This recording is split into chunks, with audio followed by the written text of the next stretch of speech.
പുറപ്പാടിൻ്റെ പുസ്തകം ആമുഖം. ഈജിപ്തിലെ അടിമത്തത്തിൽ നിന്നും വിമോചിതരായി കാനാൻ ദേശം ലക്ഷ്യമാക്കി പുറപ്പെട്ട ഇസ്രയേൽ ജനത്തിൻ്റെ ചരിത്രമാണ് പുറപ്പാട് എന്ന പദം സൂചിപ്പിക്കുന്നത്. ദൈവം ഇസ്രയേൽ ജനത്തിൻ്റെ ചരിത്രത്തിലേക്ക് ഇറങ്ങി വന്നു.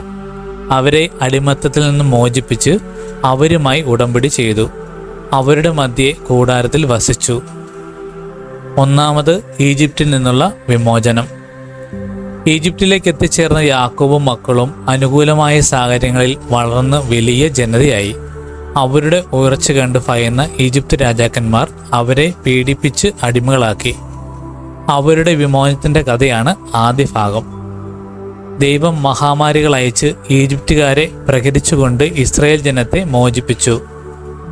ചെങ്കടൽ കടന്നതോടെ ഇസ്രായേൽ ഈജിപ്തുകാരിൽ നിന്നും പൂർണ്ണമായി മോചിതരായി. അവർ സീനായ് മലയെ ലക്ഷ്യമാക്കി യാത്ര തുടർന്നു. വിമോചനത്തിൻ്റെ പ്രതീകമായി മാറിയ ഈ സംഭവം പെസഹാചരണത്തിലൂടെ ഇസ്രായേൽ ജനം ആണ്ടുതോറും അനുസ്മരിക്കുന്നു. രണ്ടാമതായി സീനായ് ഉടമ്പടി.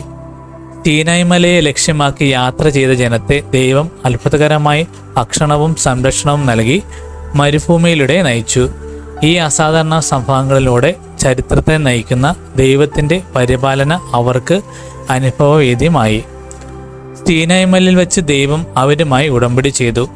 നിങ്ങൾ എൻ്റെ കൽപ്പനകൾ അനുസരിച്ചാൽ ഞാൻ നിങ്ങളുടെ ദൈവവും നിങ്ങൾ എൻ്റെ ജനവുമായിരിക്കും. അവർ സമ്മതിച്ചു. അന്നു മുതൽ അവർ ദൈവജനമായി തീർന്നു. ആ ഉടമ്പടിയുടെ നിബന്ധനകളാണ് ദൈവം മോശ വഴി അവർക്ക് നൽകിയ പ്രമാണങ്ങൾ. മൂന്നാമതായി കൂടാരവും വാഗ്ദാന പേടകവും. അവരുടെ ഇടയിൽ വസിക്കുന്നതിന് തനിക്ക് ഒരു കൂടാരവും അതിൽ തനിക്ക് ഇരിപ്പിടമായി ഒരു സാക്ഷ്യപേടകവും നിർമ്മിക്കുന്നതിന് ദൈവം മോശയോട് കൽപ്പിച്ചു.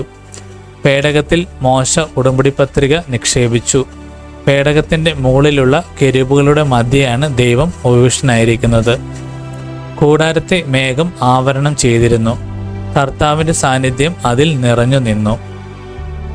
ഘടന 1 1 മുതൽ 12-36. ഈജിപ്തിലെ അടിമത്തവും വിമോചനത്തിനുള്ള ഒരുക്കവും. അടിമത്തം 1 മുതൽ 22 വരെ. മോശയുടെ ബാല്യകാലവും തിരഞ്ഞെടുപ്പും. 2 1 മുതൽ 7 വരെ. 13 10 മഹാമാരികൾ. 7 14 മുതൽ 11 വരെ. 10 പെസഹാചരണവും വിമോചനവും. 12 അധ്യായം 1 മുതൽ 36 വരെ. 12 37 മുതൽ 18 വരെയും. 27 അധ്യായം സീനാ മലയിലേക്കുള്ള യാത്ര. 19 1 അധ്യായം 24-18 സീനായ് ഉടമ്പടി. 25 അധ്യായം 1 മുതൽ 40 വരെ. 38 കൂടാരവും ആരാധനാ വിധികളും.